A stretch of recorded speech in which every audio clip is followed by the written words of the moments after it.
Bueno, pues muchas gracias. Vamos con esta primera mesa después de la introducción. Vamos con un poco de retraso, así que intentaremos agilizar un poco las intervenciones para que al final nos quede algo de tiempo para profundizar alguna idea que surja y para también formular las preguntas que correspondan. Esta primera mesa se llama Rusia, la búsqueda de la superioridad condicionante. Me gustaría empezar con un dato.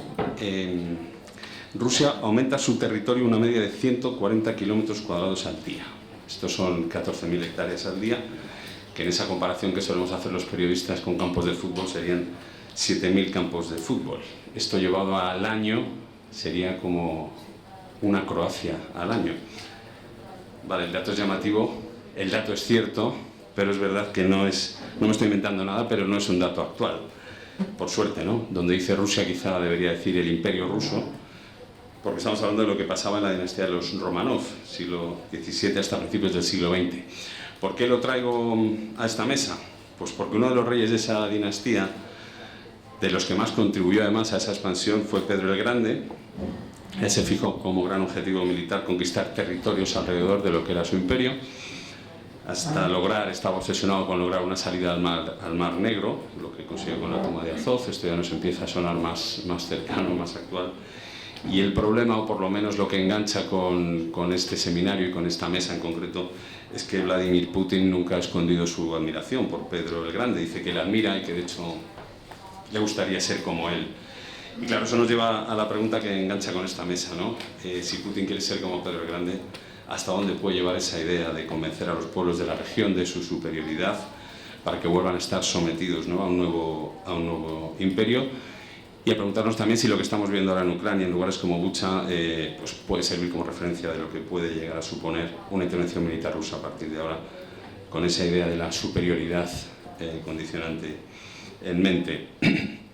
Como curiosidad, Putin se ha sabido que tiene decoradas muchas de las salas oficiales con retratos de Pedro el Grande.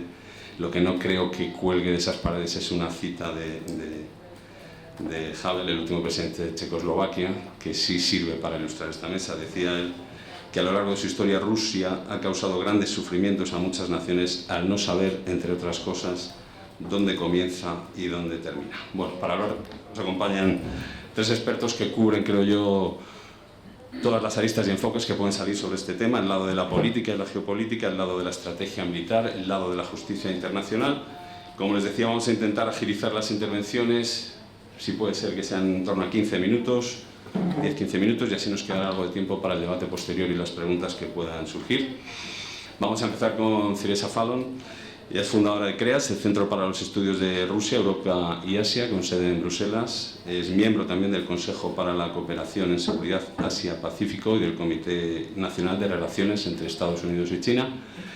En su lado más académico y divulgativo, profesora adjunta en el Centro Europeo George Marshall para Estudios de Seguridad. Ha publicado en todos los grandes medios internacionales, no voy a hacer la lista. Y además trabajó en el grupo de asesores estratégicos de la Comandancia Suprema Aliada de la OTAN en Europa. Tiene además experiencia sobre el terreno, experiencia de campo en Moscú y en Pekín, lo que es algo, sin duda muy valioso en tiempos de confusión como los que vivimos. Theresa, cuando quieras.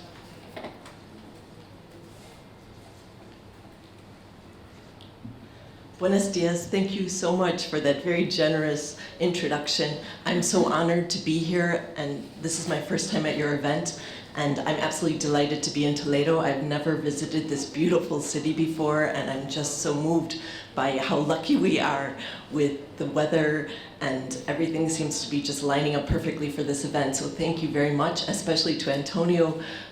We have a strike in Brussels, so he managed to help me organize my flights. I wish I could stay the entire time, but tomorrow there's going to be another strike. So we are seeing this era of discontent that is springing up also in the UK, Belgium, and I imagine many other countries in Europe will be experiencing the same thing.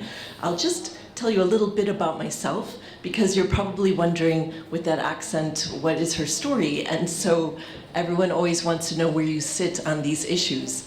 I grew up in the United States, but I'm a dual national. I have Irish citizenship. I'm married to an Italian. I spent 5 years in Russia, then I moved to China for 4 years. My kids grew up there, and now I live in Belgium longer than I've lived probably in the United States. So I love to connect the dots on all of these issues, and that's what I am trying to do. If we had met 6 months ago, we would be talking most likely about how great we were recovering from COVID-19. But the world looks a lot different today than it did on February 23rd, 2022. Prior to its invasion of Ukraine, Russia's conventional military, backed by the world's largest nuclear arsenal, appeared invincible. Moscow controlled enormous energy resources needed by much of the world and possessed cyber tools and disinformation capabilities that many thought were unparalleled. Now we're actually seeing, and I know there will be a panel about the energy question, but we're seeing today, Fatih Birol from the International Energy Agency gave a warning to Europe to prepare for eventual complete cutoff of energy. So Moscow is really deploying the energy weapon now, and this has serious implications for Europe. Russia received warm support from a powerful and focused China, whose increasing economic and political strength seemed magnified by its successful COVID-19 policies. The Allies agreed to a far tougher sanctions package than most analysts expected. And we're seeing NATO really got its mojo back. So they really have come together. And the sixth sanction package also leaves some wondering, if the sanctions are so strong, why do you need 6 packages? So the question now remains, how can the EU's or Europe and NATO stay united when we start to see these hairline fractures in addition to economic issues, inflation, and political uprisings across Europe. NATO is more unified, as I mentioned, than ever, and as everyone has mentioned on the earlier panel, that Finland and Sweden might become members. It was an unthinkable prospect not that long ago, but Russian brutality has harmed its global reputation. We have seen a huge change in Germany's position. Their pacifist streak has led to a dramatic deterioration of its military, as we know, and the Ukraine war appears to be changing that potentially crucial shift for European security. But this, we're seeing kind of 1 step forward, 2 steps backwards with Germany. So this is one of the key issues for Europe. I've been tasked with addressing some questions here.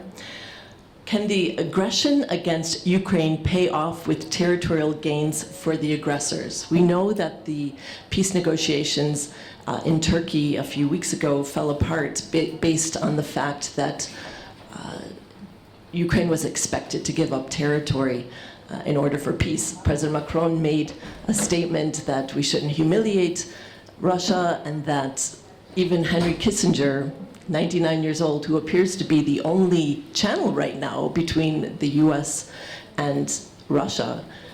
I guess there has never been such a low point in US-Russia relations that they have to go to a 99-year-old man to do the back channel, suggested that Ukraine give up territory. So I think that this did not go over well with Ukraine. It's untenable for President Zelensky at this point, after so many lives have been lost and so much has the country's economic base has been destroyed, to give up territory. But this is a question that we need to address, and the first panel did mention about future scenarios of how Ukraine will be settled, how this issue will be settled.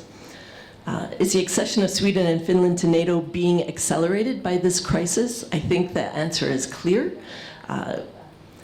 200 years of neutrality in Sweden, and now they've rethunk how their position is. So I think that Sweden and Finland traditionally go hand in hand, but now we have this stress within NATO, and we'll hope that Turkey will come to some sort of agreement in time for the meeting.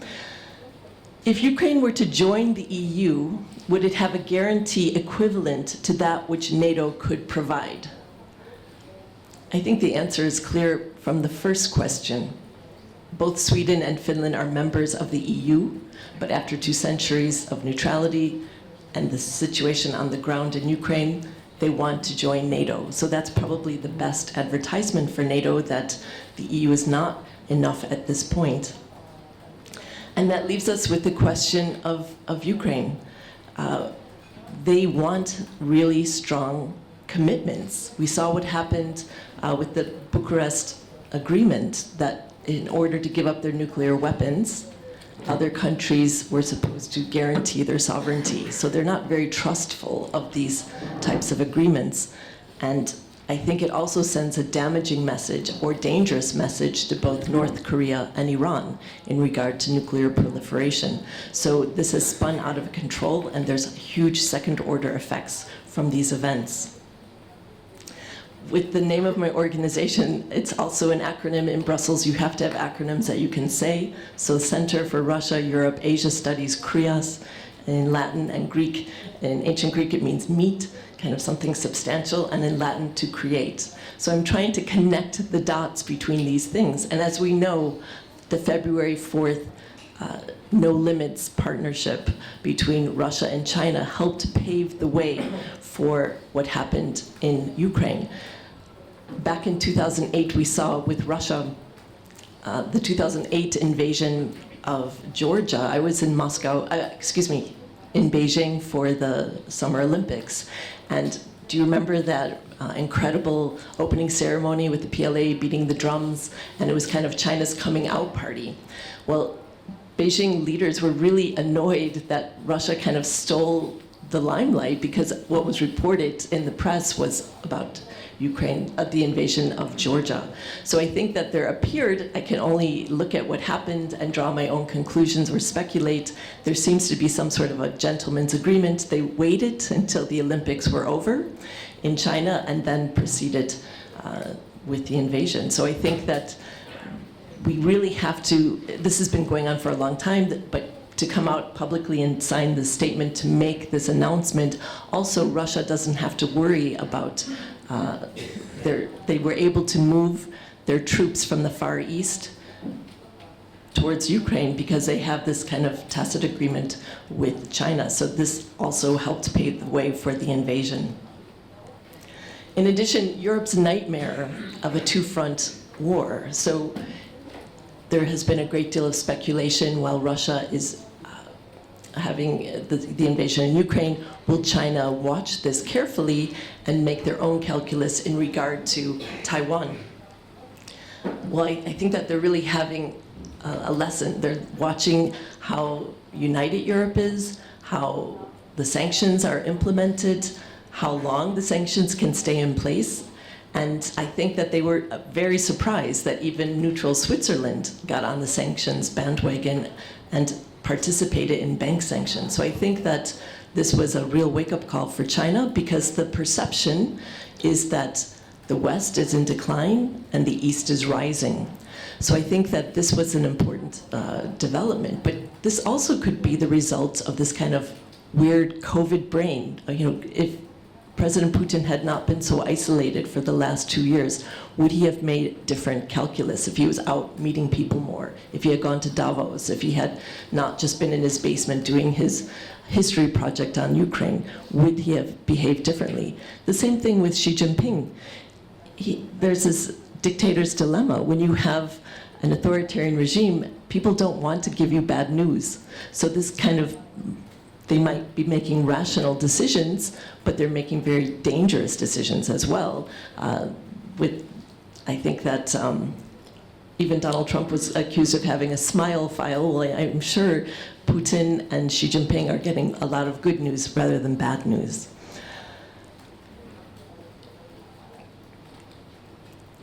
So what we are witnessing now is a hinge moment in strategic thinking. This idea of the US pivot to Asia, in my mind, is dead, because there is no longer regional conflict. It's global. We see what has happened with the food crisis in Ukraine, which is unable to export wheat and other foodstuffs to the international market. We're already seeing the effects in Yemen, Africa, developing economies. So what happens in Ukraine affects the entire world, and we're seeing increased levels of inflation.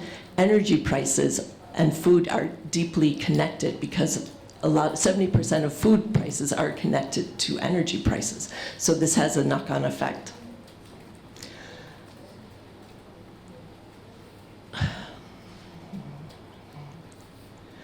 The Russia-China no-limit strategic partnership demonstrates that they value their entente sufficiently and that strategic cooperation sufficiently is more important. I understand that Russia-China have possible problems in the future, but I think that they've agreed, Xi Jinping and President Putin have said it's the best relationship they've ever had in 300 years. So some of these issues will be simmering on the back burner, but they understand, and one of the key points in their document from February 4th was to push back on NATO.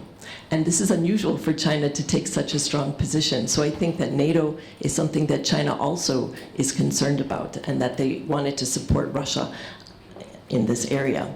So because of the sanctions and China as a global trade partner, they are very fearful of secondary sanctions. So for the time being, this has prevented them from giving obvious aid to Russia. But there are other ways that they can help them. For example, we've seen with Elon Musk's satellite system that he deployed to Ukraine. Today, it's quite clear that China is criticizing that. So that's in one sense supporting Russia by seeing the effects of this satellite system, which has enabled Zelensky to continue communicating with the rest of the world. So to conclude, Putin's hint of possible weaponization of refugees from Africa, the food crisis, the energy crisis, and hints of use of nuclear weapons leaves our post-COVID-19 period fraught with danger. China's potential support for Russia's revisionist agenda in Europe, possibly within the framework of their entente, has a deep impact on Russia as well as on NATO's own risk calculus. We've all heard the expression black swan, but this is more of a gray rhino. We know this problem is coming at us, it's running at us, and we have to think carefully and originally, strategically, on how we're going to tackle this. Burden shifting has been something discussed many times, and I'm sure you're familiar with that, so I don't want to repeat that, but I think that this is really focusing minds on how important that is. I have a couple of recommendations. As I mentioned, Europeans' nightmare scenario, so we really have to think creatively about how to prevent this. And we have to learn the lessons of putting all our eggs in one basket. Way back in the 80s, when the Druzhba oil pipeline was built, connecting the Soviet Union to Europe, the recommendation was, from the US, was not to become more than 25% dependent on Russian energy.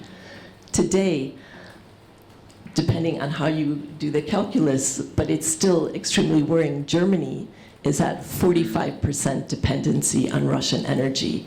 I don't care if your neighbor is Canada, who's nice and friendly. No country should be that dependent on anyone for such a strategic commodity. So I think this idea of putting all your eggs in one basket has been, the energy crisis is also kind of showing us the leverage that Russia has and the strategic dependency.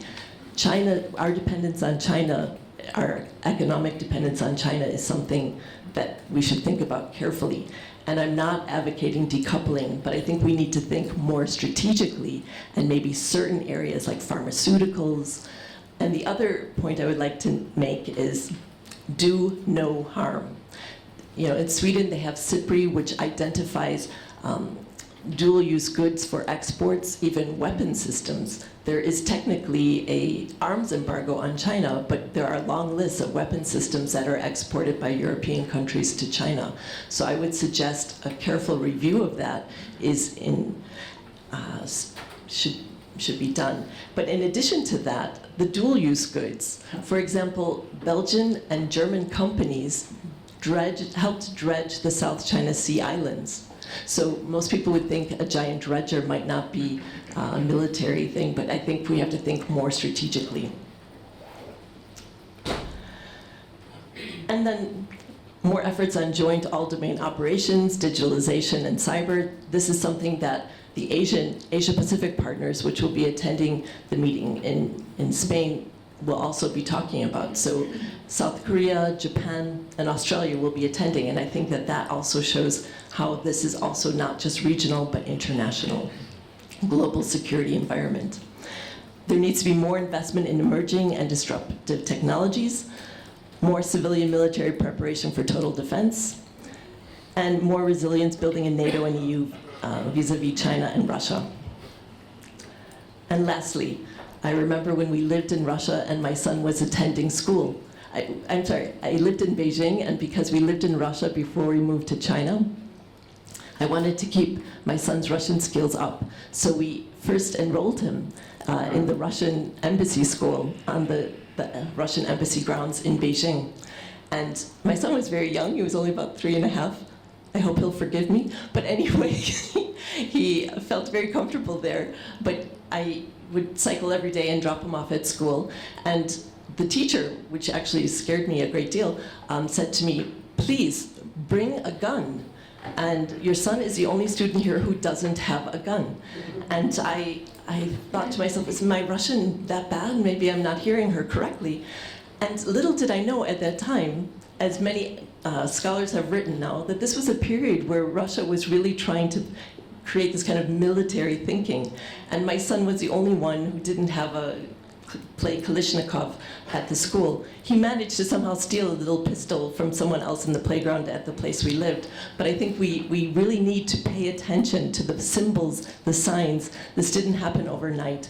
And this idea of Ostpolitik, Wandel durch Handel, the idea of change through trade, I think is being re-examined and is on the ash heap of history. So I look forward to your questions. Thanks.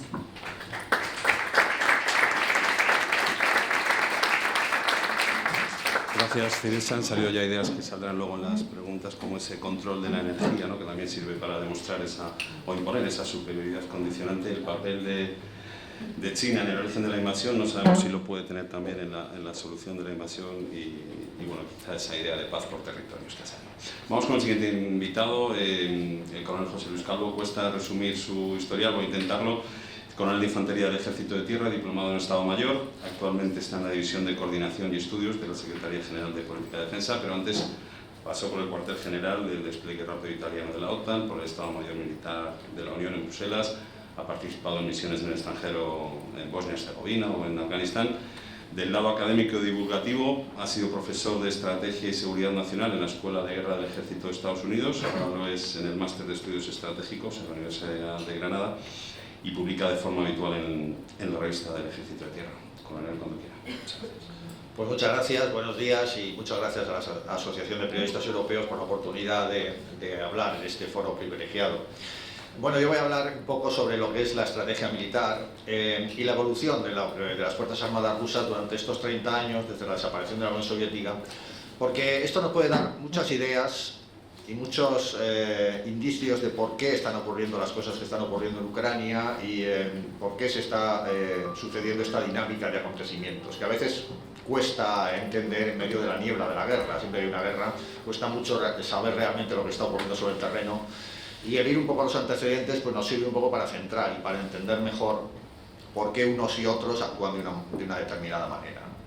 Bueno, las Fuerzas Armadas rusas, cuando cae la Unión Soviética en el año 91, pues realmente está en un estado desastroso, ¿no? Se fragmentan, hay que dividirlas entre diferentes países, hay que recuperar todas las fuerzas que había desplegadas en los países del Pacto de Varsovia, no hay alojamientos, no hay dinero para material, hay una crisis económica enorme.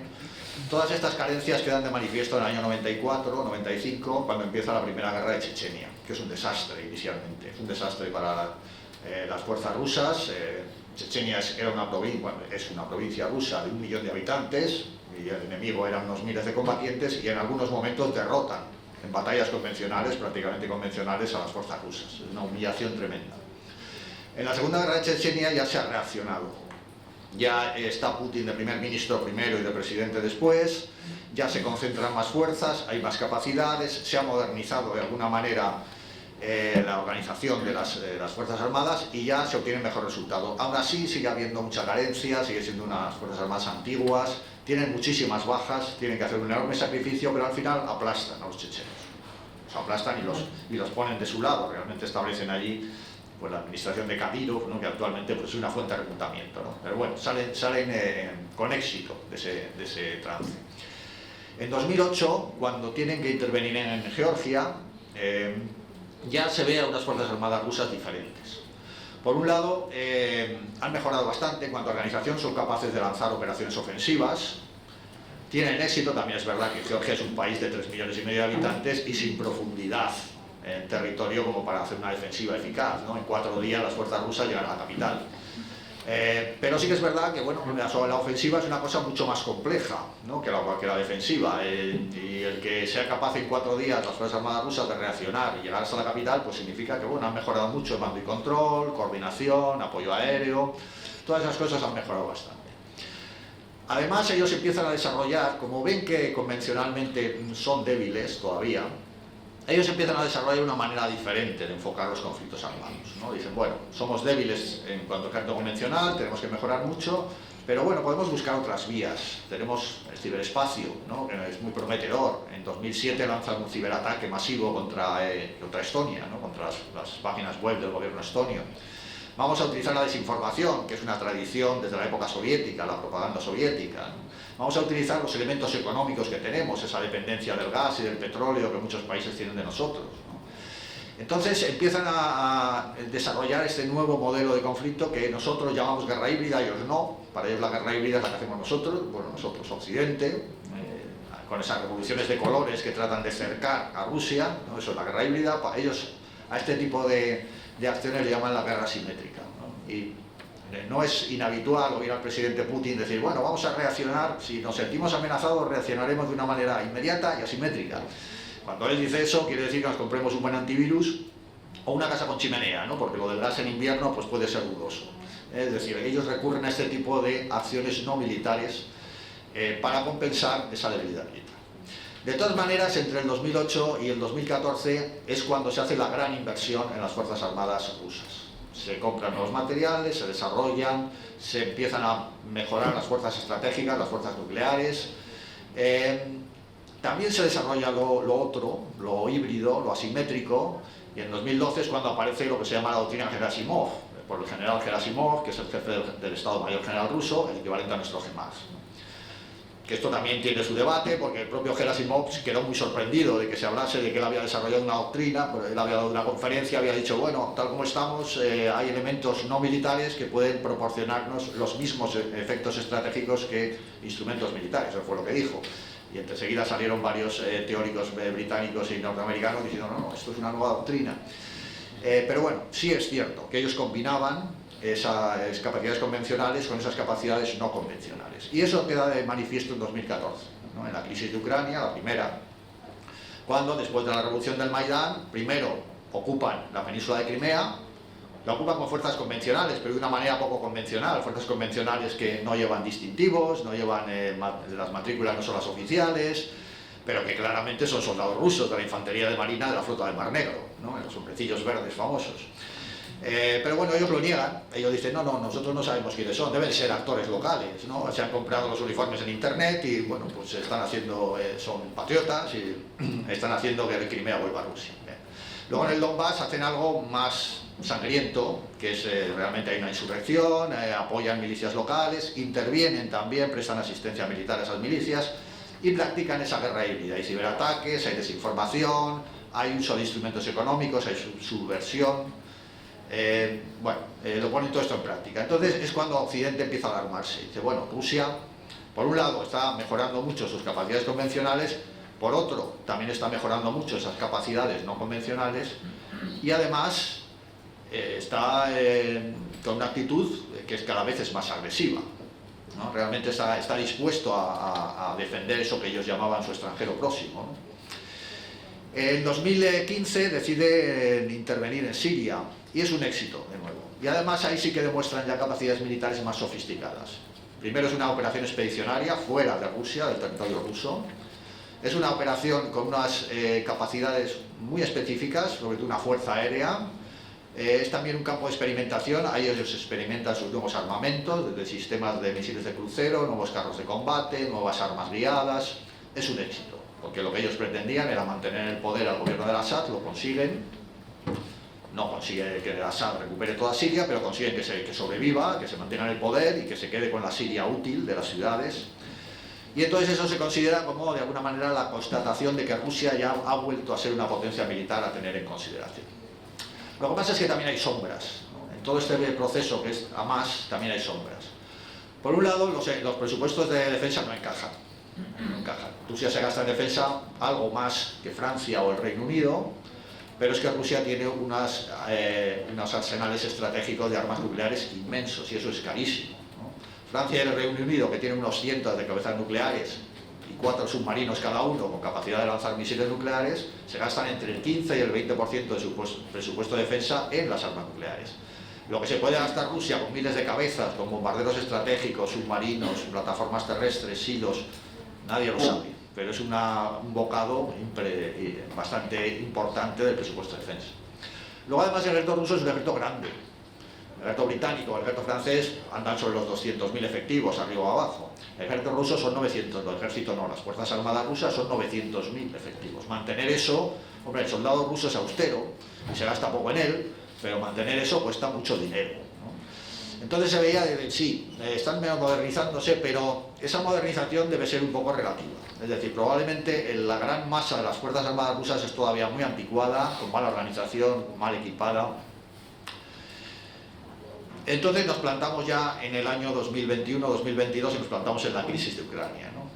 Vemos que Rusia despliega 100 y pico mil, no sabemos todavía cuánto desplegó inicialmente, 100 y pico mil soldados en la frontera ucraniana, luego se mueven a la Bielorrusia, parte de ellos, y se dice, bueno, efectivamente es un despliegue mayor. Había habido otros despliegues antes, ¿no?, en la frontera con Ucrania, pero este es el mayor despliegue que hemos visto. Pero aún así no es suficiente para una gran operación contra Ucrania. Por eso todos los expertos dijeron, o dijimos, porque también lo dije, es imposible que hagan un ataque convencional contra Ucrania, un ataque masivo, porque no tienen fuerzas, no tienen fuerzas para hacerlo. Sin embargo lo hicieron, ¿no? Entonces el 24 de febrero nos tuvimos todos que comer nuestras predicciones y intentar entender qué es lo que estaba ocurriendo, ¿no? ¿Qué ocurrió? Todavía no lo sabemos. Probablemente lo que ocurrió es un exceso de confianza. Es decir, la inteligencia falló, con toda seguridad. Y de alguna manera el mando ruso y el propio presidente Putin pensaron que Ucrania iba a colapsar, el gobierno iba a colapsar, las fuerzas armadas iban a perder su integridad y iba a ser un paseo militar. Iban a entrar rápidamente en Ucrania, iban a descabezar al gobierno y después, pues bueno, se podría, quizás no en toda Ucrania, pero en la parte este de Ucrania se podía establecer un gobierno provisional, algo de ese estilo. Exceso de confianza. No es algo que haya afectado a los rusos solamente, es algo muy típico en las operaciones militares. A los americanos les ocurrió algo parecido en Irak, ¿no? Entramos en Irak, vamos a aplastar el ejército de Saddam Hussein y nos van a recibir con los brazos abiertos. Bueno, y si no nos reciben, nos van a recibir con los brazos abiertos. No hay plan B, no hay plan C. O estamos seguros de que va a ocurrir esto y si falla, pues no puede fallar. Pues algo parecido les debió ocurrir a los rusos. El caso es que les falló ese primer golpe, que fue más complejo de lo que se dice, es decir, realmente sí que había una insurgencia, unos saboteadores que actuaron, pero fallaron, porque la contrainteligencia ucraniana los neutralizó. Sí que hubo ciberataques que colapsaron varias redes de comunicaciones, pero no fueron decisivos. Y cuando se dieron cuenta los rusos de que no caía el gobierno ucraniano, pues tuvieron que pasar a un plan B que no tenían previsto, que es una invasión masiva y para el que no tenían fuerzas. ¿Qué ocurrió? Pues lo que todos hemos visto, dispersión de fuerzas, 11 direcciones de ataque en un frente de 2000 kilómetros, nadie había hecho eso desde la Primera Guerra Mundial y no tenían fuerzas para hacerlo. Resultado, líneas de comunicaciones sobreextendidas, unidades que no se comunican, suministros que no llegan, no se pueden concentrar esfuerzos, desastre.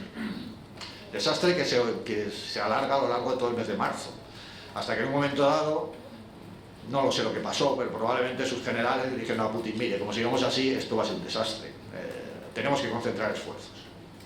Y entonces se decide abandonar toda la zona norte, abandonar la idea de derrocar al gobierno ucraniano, de ocupar Kiev, de ocupar Kharkov y concentrarse en el objetivo menor, en el Donbass.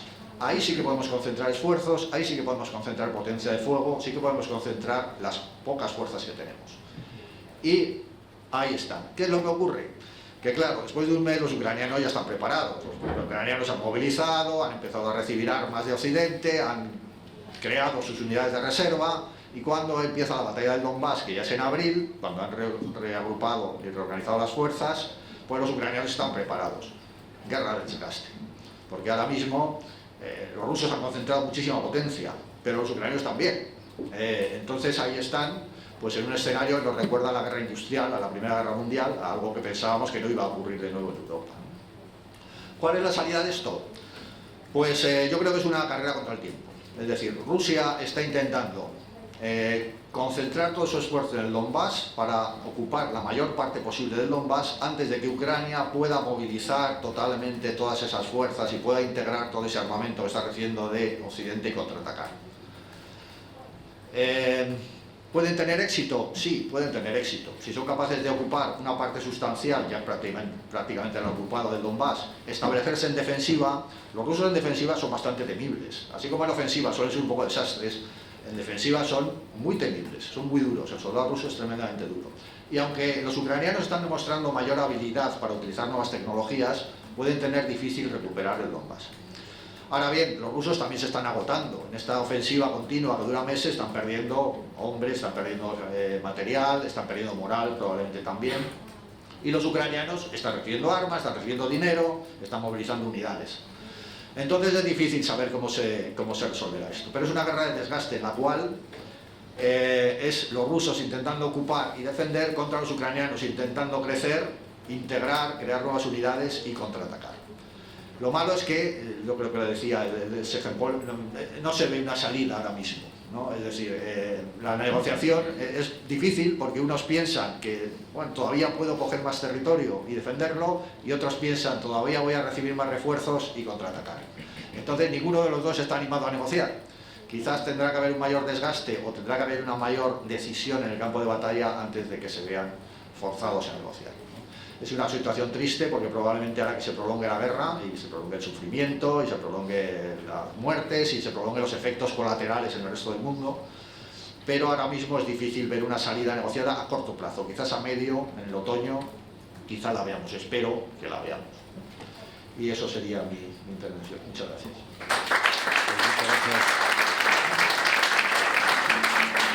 Muchas gracias, coronel, por ese interesantísimo repaso a la evolución de las Fuerzas Armadas rusas hasta llegar a ese punto de exceso de confianza en Ucrania que nos lleva a ese escenario de, bueno, carrera contra el reloj, pero con pocas posibilidades de negociación a corto plazo. Vamos con la última intervención de la mesa.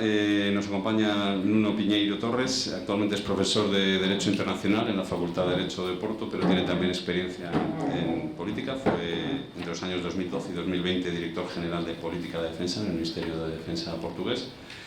Y bueno, complementa ese perfil internacional con su trabajo como oficial jurídico en el equipo de Naciones Unidas que investiga la responsabilidad por los crímenes cometidos por el Daesh en Irak y también como defensor público en el panel especial también de la ONU para los crímenes contra la humanidad en Timor Oriental. Como quieras, ¿no? Muchas gracias. Voy a poner el tiempo para ver si se voy a respetar. Voy a hablar en español y pido perdón anticipado si voy a hacer algún daño a la lengua de Cervantes, pero sí, voy a hacer un esfuerzo. Quería empezar por saludar a todos que están y agradecer la invitación de la Asociación de Periodistas Europeos y es una oportunidad para discutir un tema muy actual. Es que sobre la agresión rusa que inició la guerra en Ucrania, sobre las implicaciones geopolíticas y militares, yo tengo más dudas y perplejidades que certezas, más cuestiones que respuestas.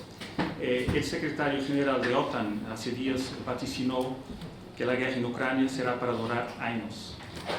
Esto no es una guerra lejana, como en Afganistán, es una guerra en nuestra vecindad y con impactos significativos en nuestras economías y para nuestros ciudadanos. ¿Tendrán nuestras sociedades resiliencia para aceptar los impactos de una guerra tan larga? ¿Hasta cuándo habrá voluntad política para seguir apoyando militarmente a Ucrania e implementar nuevos paquetes de sanciones a Rusia donde le hace más daño el gas? Ya se siente la fatiga de la guerra. Ya no es pieza de abertura de un telediario. Pasados 4 meses del inicio de la guerra, la inflación, las tasas de interés o el coste del combustible preocupan mucho más a los ciudadanos que el destino de Ucrania. pero no podemos olvidar que en Ucrania se juega nuestra primera línea de defensa delante de Rusia. La invasión empezó en febrero, pero nadie sabe cuándo ni cómo va a terminar. Hay pronósticos para todos los gustos. Es como hacer futurología o wishful thinking para pronósticos más optimistas. Deseamos que la guerra no vaya de las fronteras de Ucrania, eso es cierto. Debemos plantear la siguiente cuestión: ¿qué salida quiere o defiende la Unión Europea para la guerra en Ucrania? Y es lo mismo que defiende Estados Unidos. Sabemos lo que el secretario de Defensa Austin ha dicho en Kiev, que para Estados Unidos quería la derrota de Putin. Una guerra sin terminar hasta la victoria de Ucrania, un alto de fuego y una negociación diplomática. Yo pienso que hay una falta de claridad sobre el objeto y vemos señales de vacilación de los principales líderes políticos europeos. El tiempo y el coste social de la guerra será el más duro test a la cohesión europea. Estamos viviendo un tiempo de cambio geopolítico, cambio que ha sido acelerado con la guerra en Ucrania y con el regreso de la competición entre grandes potencias. Además, lo que es una lástima, se asiste a la irrelevancia y la parálisis de Naciones Unidas. La arquitectura de seguridad y defensa de Europa tiene que adaptarse y evolucionar para una más profunda integración de fuerzas armadas, reducir la fragmentación, por ejemplo, con plataformas comunes. ¿Cómo hacer esa integración? Con respeto de la autonomía soberana de los Estados miembros. Es casi como hacer la cuadratura del círculo. Solo habrá voluntad política de avanzar la Europa de la defensa si los intereses estratégicos de los socios coincidieren. Europa no puede dar por adquirido, es algo también que tenemos que tener en cuenta, el apoyo incondicional de nuestro aliado transatlántico. Estados Unidos siguen fijados en el desafío chino, prioridad principal de la recién adoptada Estrategia de Defensa Nacional. Como dice el secretario de Estado Blinken, China es el más grave reto de largo plazo para Estados Unidos.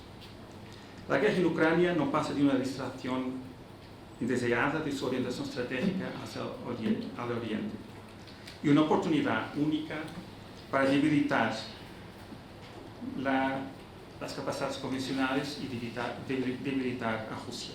Y al mismo tiempo forzar el incremento del gasto de defensa de los países europeos de OTAN.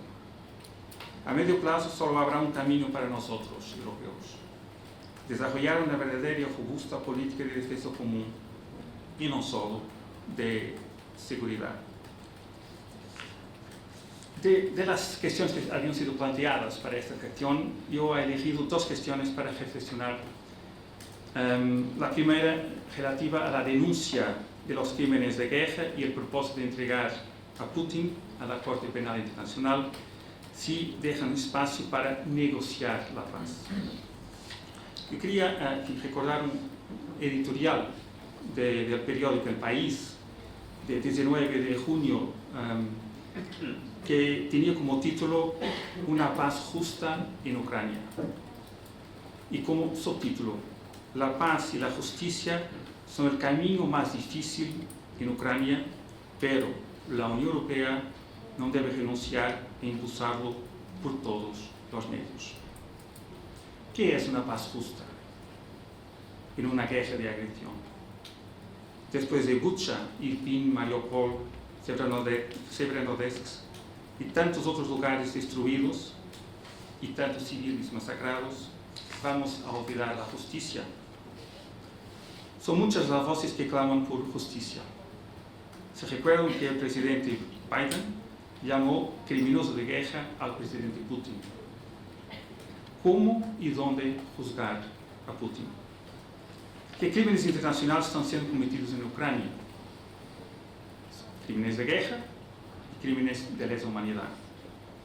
El bombardeo indiscriminado de ciudades, las municiones prohibidas utilizadas, las masacres de civiles son prueba indiscutible de que esos crímenes ocurrieron genocidio que tantos invocan, no hay indicios para que haya sido cometido.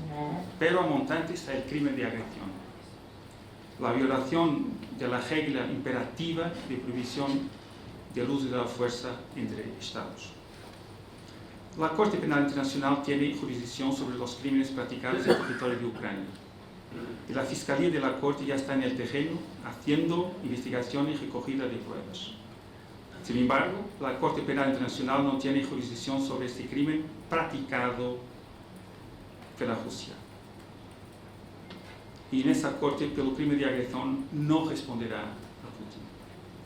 Para ultrapasar esta limitación jurisdiccional, fue propuesta por políticos y académicos la creación de un Tribunal Internacional ad hoc, según el modelo del Tribunal Militar Internacional de Nuremberg, con jurisdicción solamente sobre el crimen de agresión.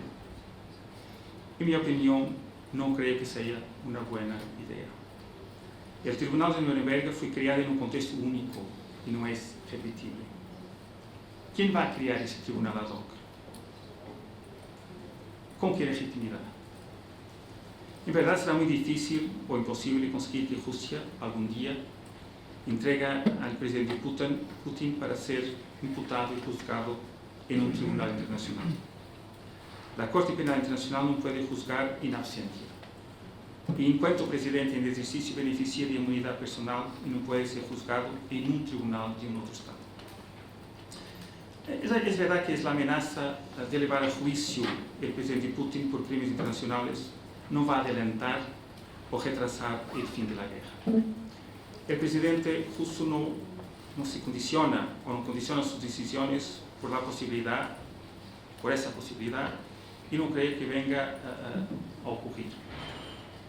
La dicotomía paz o justicia se puede aplicar a conflictos armados internos entre grupos armados para obtener la paz en troca de una amnistía, pero no en conflictos armados internacionales como este entre Rusia y Ucrania. La paz será negociada cuando una de las partes en la guerra obtenga una supremacía decisiva sobre la otra, y ese tiempo todavía está lejos. La segunda cuestión, para mí muy importante, es si Ucrania se adhiriera a la Unión Europea, tendría una garantía equivalente a la que poder suponer la OTAN. Sí y no. En teoría sí, resulta con claridad del texto del Tratado de Lisboa. Pero en la práctica ha sido hecha una interpretación y una aplicación minimalista del artículo que consagra la cláusula de defensa mutua de la Unión Europea. El artículo 42, apartado 7, que ya voy a explicar. Las vicisitudes de su primera y única aplicación, junto con la falta de confianza mutua entre los socios de la Unión Europea, liquidaron la garantía de seguridad o la garantía de defensa europea. Pero vamos por partes.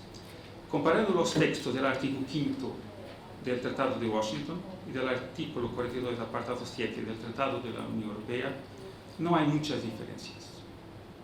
Seguro que conocen el artículo 5. Miremos el texto del artículo de la Unión Europea. Si un Estado miembro es objeto de una agresión armada en su territorio, los demás Estados miembros le deberán ayuda y asistencia con todos los medios a su alcance, de conformidad con el artículo 51 de la Carta de las Naciones Unidas. Claro que no es un deber incondicional, pero es un deber, una obligación. Es un deber o obligación de asistencia con todos los medios. ¿Qué significa en conformidad con el artículo 51? Significa solo una cosa: la utilización de la fuerza armada en legítima defensa. No creo haber garantía más fuerte. Todavía no parece ser este el entendimiento actual de esta cláusula de defensa mutua. Primero, la invocación por Francia después de los atentados de París en 2016 y la forma como se implementó, en este caso, con reuniones bilaterales al margen de las instituciones europeas, estableció un precedente que desvalorizó la función de garantía. En segundo lugar, a diferencia de OTAN, la Unión Europea, en la Unión Europea no hay un miembro con el poderío militar de Estados Unidos y su paraguas nuclear, y ahora ni del Reino Unido, para acudir a un socio víctima de una agresión armada en su territorio. En tercero, y conectada con la anterior, ciertos socios de la Unión Europea no confían en esa garantía, no la creen suficiente y además pueden conflictuar con la garantía de OTAN. En política internacional, las percepciones importan. Y los países bálticos y otros países del Oriente, de Europa, por ejemplo, solo confían en la protección de Estados Unidos como disuasor efectivo de cualquier pretensión rusa de atacar sus territorios. La amenaza la sienten como existencial. Y los socios de la Unión Europea, algunos con ligaciones a Rusia, no transmiten la necesaria seguridad. Para terminar, la brújula estratégica que ha hablado el almirante Juan Martínez, recién adoptada, se encargó de reforzar esa, y lastimo, depreciación de la garantía de defensa mutua.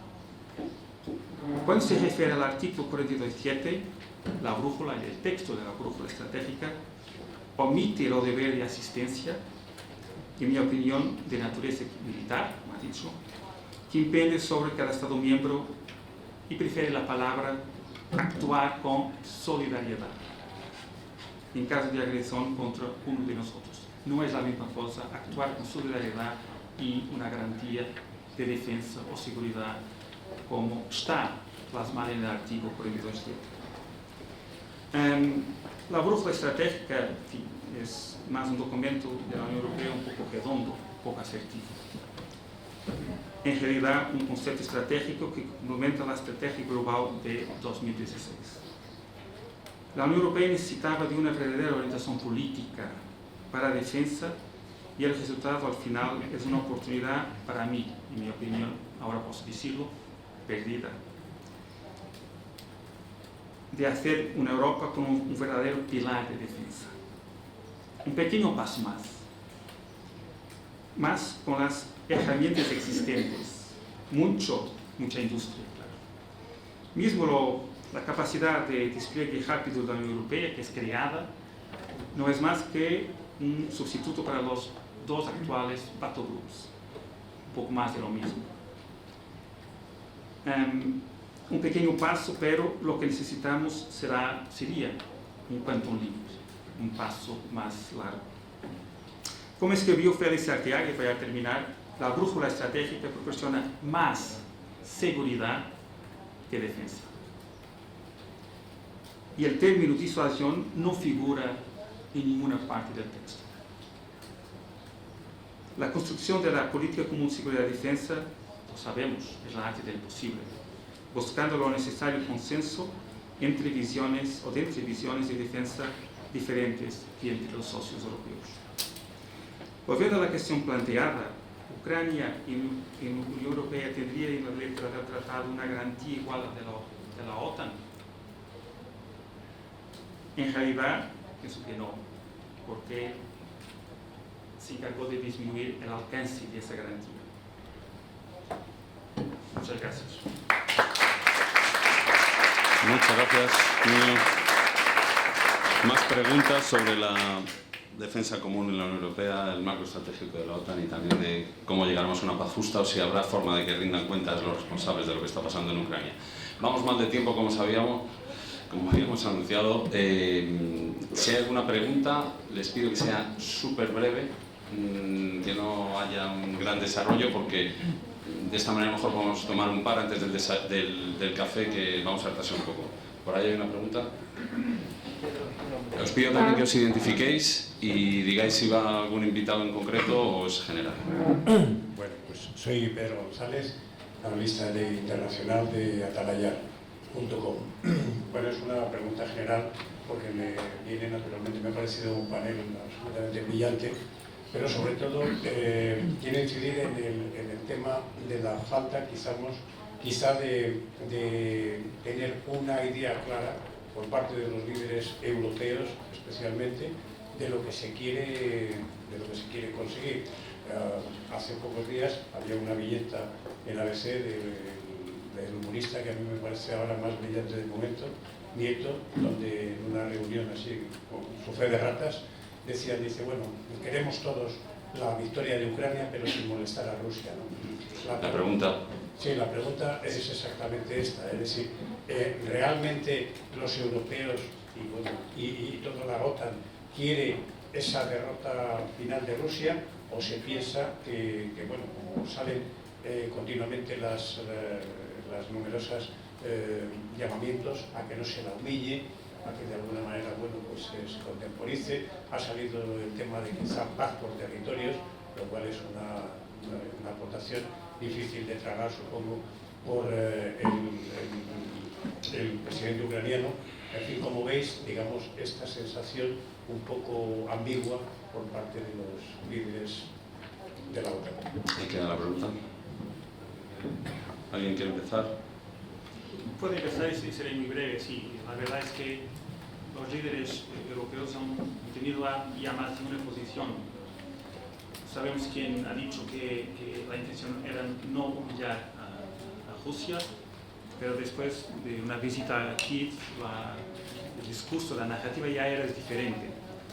Ha habido una propuesta interesante de Italia que ha sometido, pero no ha tenido respuesta de las partes del conflicto. Yo creo que una solución para el conflicto tiene que pasar por Naciones Unidas. No será muy fácil, pero puede pasar por una misión de mantenimiento de paz, un estatuto temporario en los territorios que están sob ocupación rusa, pero en ese momento lo veo difícil y no veo mucha calidad en la narrativa, en el pensamiento europeo, como la veo en Estados Unidos, pero la situación también, la posición geográfica es diferente de Europa y Estados Unidos. La dependencia energética de Europa face a Rusia no existe en Estados Unidos y por eso pueden tener una perspectiva de la guerra diferente de Europa. Sí. I'll make a quick comment. I call it the Schultz shuffle. It's one step forward, two steps back. So we saw that the recent meeting in Kiev, I mean, they were obviously moved by what they saw.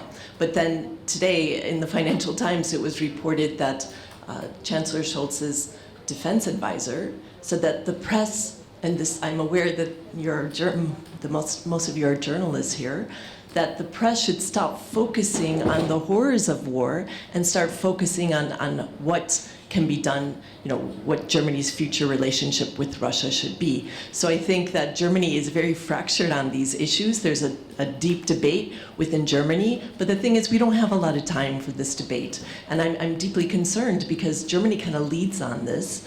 And we've seen even Angela Merkel come out of retirement to try to burnish her rapidly tarnishing image.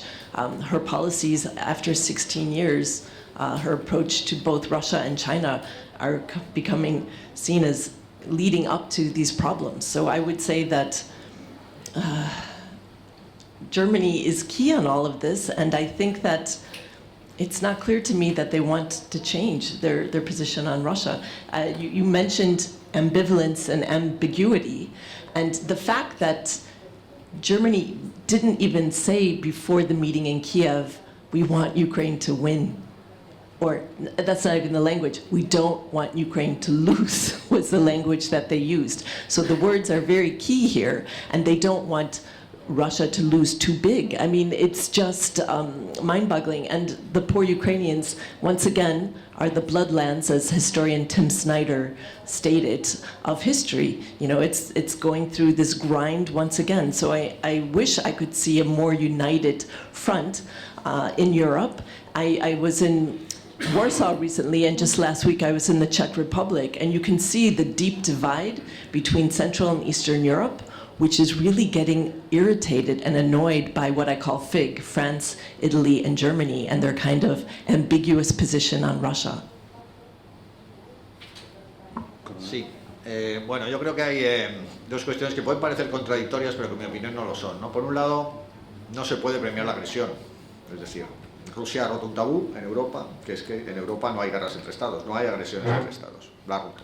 Entonces no puede sacar de eso un beneficio, y entonces ahí está esa idea de que Rusia no puede ganar. Rusia no puede ganar en el sentido de que no puede sacar beneficios, o al menos beneficios muy evidentes, de una agresión. Pero por otro lado, Rusia está ahí, Rusia estará ahí dentro de décadas y dentro de siglos probablemente, y una Rusia humillada, derrotada, resentida no es nada bueno para la seguridad de Europa. Entonces es difícil, pero bueno, es que la política y la estrategia es difícil conciliar eso de que Rusia no puede salirse con la suya, pero Rusia tampoco puede convertirse en el marginado de Europa, que se convertirá en un problema todavía más grande de lo que es actualmente el conflicto en Ucrania. Hay que compatibilizar esas dos cuestiones que aparentemente son contradictorias, pero hay que intentar complementarlas de alguna manera. Si hay tiempo, si no les importa, retrasamos un poco o reducimos un poco el tiempo para el café y vamos a tomar una sola pregunta más. Por favor. Gracias. Hola, buenos días. Mi nombre es Tess Móstoles, soy periodista y mi pregunta es especialmente para Theresa Fallon porque es la que lo ha mencionado de pasada durante su intervención y si me permiten le haré la pregunta en inglés. Which do you reckon will be the main challenges to have Turkey agree on the inclusion of Finland and Sweden to NATO? And what would happen if they can agree on that? What message would it send about the united front of NATO that they couldn't agree on the inclusion of these two countries? Oh, thank you for that really tough question. As we all know, you don't make this type of announcement unless you've canvassed all the other members of NATO, because you need unanimity, you need unanimous support to become a new member. And Sweden and Finland, by all accounts, had gotten, they pushed it past Turkey, Turkey agreed, and then after they made the announcement, they said, wait a minute, you've got a Kurdish problem we want you to address. So I think this is an election year for Erdogan. He's also showing that he has, to his domestic audience, that he, can stop these things, and that the Kurdish issue is very important to him. But it's also a form of horse trading, which we know goes on at NATO, and I think it would have been far better for the sake of NATO if this was done behind closed doors. But by doing this, he has maximized his level of leverage. I hate to be speculating on this, but I've seen people on Twitter kind of wondering, Turkey has some interests, and has Russia got to them? So, I mean, they have to worry about Syria, they have to worry about refugees.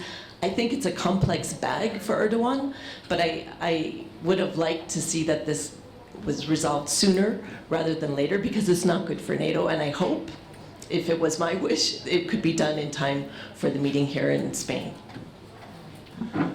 Pues muchas gracias a todos los participantes. Han salido temas de mucho interés, no tenemos tiempo para más. Se va a servir ahora un café, 15 minutos solo, por favor, en la sala contigua. Si hay dudas o alguna pregunta más que se quiera plantear, seguro que tenemos ocasión durante ese café de plantear. Muchas gracias.